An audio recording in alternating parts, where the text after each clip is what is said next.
Since the beginning of time, people have felt the presence of management and had the need to follow that concept because our soul instinctively feels that there is something more. We just don't know what exactly that more is.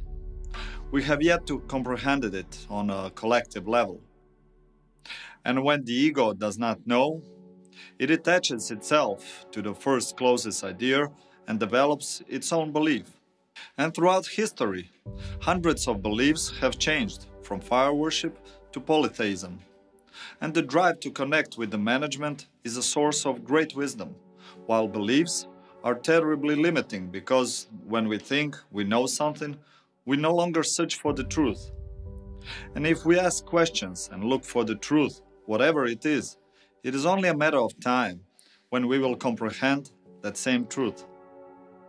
If we believe in any higher power or do not believe in that same high power, we have the same challenge. Us believing or not, taking sides without knowing the truth only prevent our search for the truth about it. Because our belief, whatever it is based on belief and not on clarity. Belief in the truth prevents us from finding the truth, whatever it may be. We create our own assumptions that we try to prove, instead of admitting that we don't know the truth and thus go in a search of it. We don't have to put a label on everything. It only matters that we follow the truth. And the truth is that the management that exists and that they don't want us to look at them, but at ourselves, because only we and the truth are important. Truth is also that they are here for us to help us mature and not for us to serve them. No, there is no predetermined and planned destiny, but there is the potential of our soul to be realized, if we want to call that destiny. Faith would imply that the realization of our potential does not depend on us, but on the management. It would exclude free will, and that is not the way the management works. The management highly respects free will, because this is how they evaluate us. The management can only give us guidelines, which in most cases we interpret as coincidences during life, and some of us as fate. But in fact, they are only helping us on our way to realizing our potential. There are also fateful encounters, but again, realization is left to the parties involved and their free will. Thus, the future, or fate, is unknown. These are just guidelines that we may or may not recognize and follow. Everything is left to our awareness, conscience, and courage. Everything is left to our free will. Therefore, nothing is certain and guaranteed.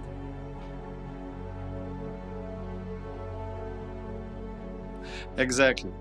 It all depends on our free will. Only thing it is important to understand what exactly free will is and where it is located. Since our ego governs our unawareness, we cannot even say there is a free will in it. We are led unconsciously by ego and not our soul, so we cannot call it free will. Our free will is centered only in our awareness, not in our unawareness. So the bigger the awareness, the more free will we have and responsibility that comes with it. Even if we understand everything, we can decide differently, contrary to our soul. We can do everything and we don't have to do nothing. Unbearable freedom of choice and ease of existence. Or wait, depending on maturity. Every day we see how we use free will to our harm and the harm of the people around us. Not understanding the power, strength, and responsibility of free will, we abuse it daily by ignoring the truth and what is right. And with that, we move further and further away from our souls and get closer to the dark side, the ego. And we enter a state of suffering, and we live in suffering, and we cause suffering. And everything we have done, we will have to learn on our own skin because we don't know how to learn otherwise. And we live in disharmony with our souls because of the weakness of our egos. But we must understand that we can pay the price and move on. We can end suffering, even if we are both guilty and responsible for it. Because it is there only to teach us, not to punish us.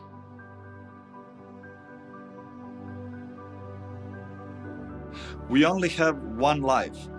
Sentence that I have heard very often and fortunately is not true.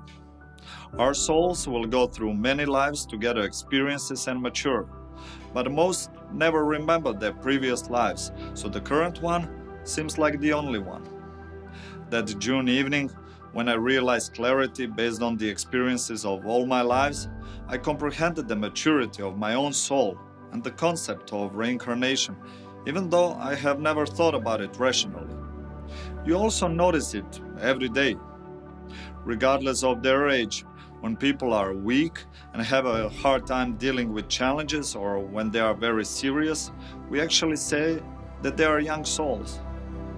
They have passed two little lives and experiences to understand life's peace and joy, clarity. The concept of maturity has nothing to do with age, which is related to our physical body, not to our soul. Maturity of our soul is determined by the path that was crossed and the experience gathered along that path, not the time it took to cross that path. If we walk in unawareness, why does it matter how long we walk? All souls are not characterized by age, seriousness, fear, selfishness, or wrinkles. In fact, they can be found in very young bodies. What matters is how they behave, and that reveals the maturity of their soul, not their body. Their life joy, selflessness, and curiosity are features of the clarity and experience they have comprehended over many past lives.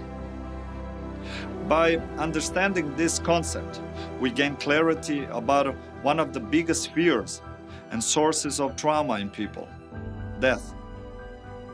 Finality itself causes restlessness and fear in us. But we, that is, our souls, cannot die.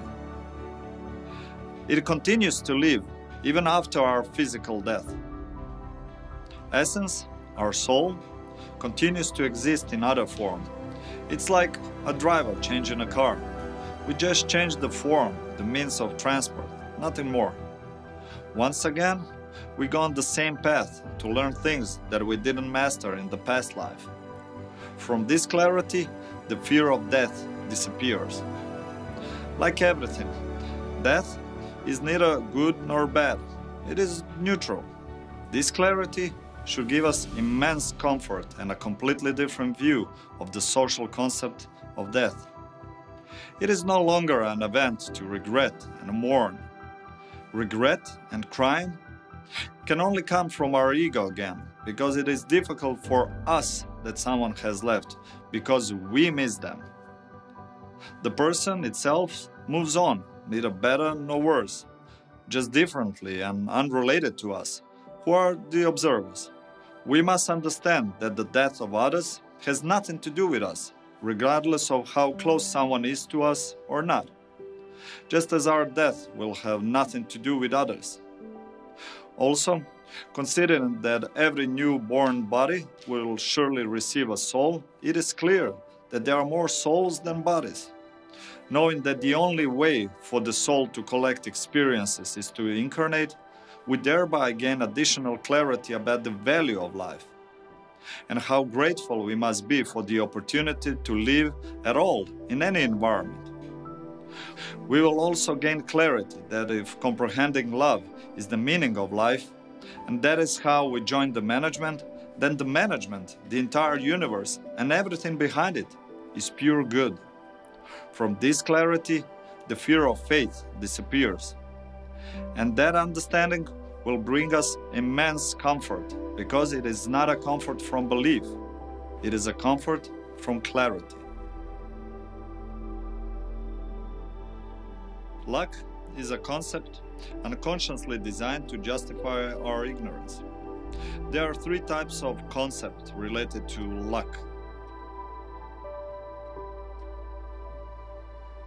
Did you notice in your life that something that at first seemed like luck or misfortune for you or your environment turned out to be the complete opposite? Time is an illusion that exists only because it allows us emotional distance from event. With this, any event, bad or good, becomes a reality. Only what it really is, an experience. And we don't know to what consequences it will lead. So again, we don't know if something is luck or misfortune. Our ego has to immediately label the event because he always knows everything. Maturity implies that a person does not know something and therefore does not attach importance to the event itself until there is enough information to be able to evaluate it. Luck or misfortune certainly exists, however, not as a common concept but as education. Karma is commonly understood as some sort of punishment for what we have done. But that is not truth. It is simple education. There is no good or bad in it, like in anything else. If we mistreated someone in this or past life, it is quite likely that someone will mistreat us to better understand the situation. If we are selfish, we will get that same selfishness. Because our soul cannot understand anything that it has not experienced itself. And until it does, it will live in suffering. There is no escaping because wherever we go, there we are again. Understanding this concept can be a very good motivation for good and selfless behavior. It is important to understand that it is necessary to be good to yourself, not only to others. People motivated by selflessness and not of the outside world are always lucky on their way. Such motivation is called intrinsic motivation because it comes from within and not from outside the person. People who don't only look at their ass but also don't ignore their ass are simply lucky. The management loves selflessness and courage and always rewards them. It's that feeling when we just know that everything will be okay because it is right for everyone. It's just hard to prove, just like anything related to our functioning. The management made sure that there is no way to prove all of this, but that doesn't mean it's not true. Intrinsic motivation is a direct link to spirituality. The more selfless we are, the greater the chance that the management will pay attention to us and start directing us on our path of our purpose. We, as souls, are all one. When we mature, we feel how connected we are to other souls and how much we are all one. If we don't give love, we won't get love. What we do to others, we do to ourselves. The only thing that separates us is our ego, nothing more. Each person is like a cell of a single organism. All cells in our body are connected, each has its purpose, and best performs its function by maturing and passing on this information, thus serving the benefit of the whole organism. We humans are that organism. People and nations are like organs of our body. Society matures according to the same pattern of behavior as an individual. And the more developed the society, the more the individual's maturity is valued, not his social success.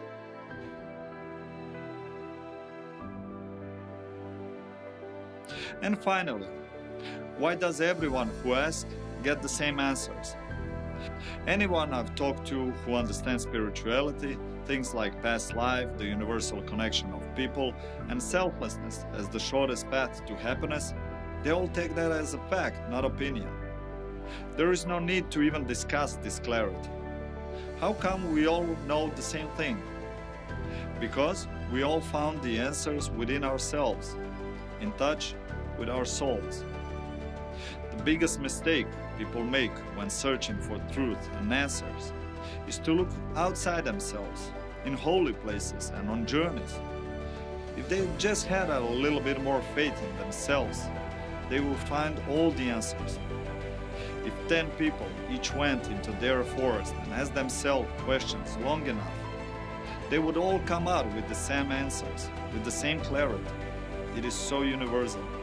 Because everyone who comprehended clarity connects to the same source of knowledge as many others who are brave enough and persistent in their search for answers.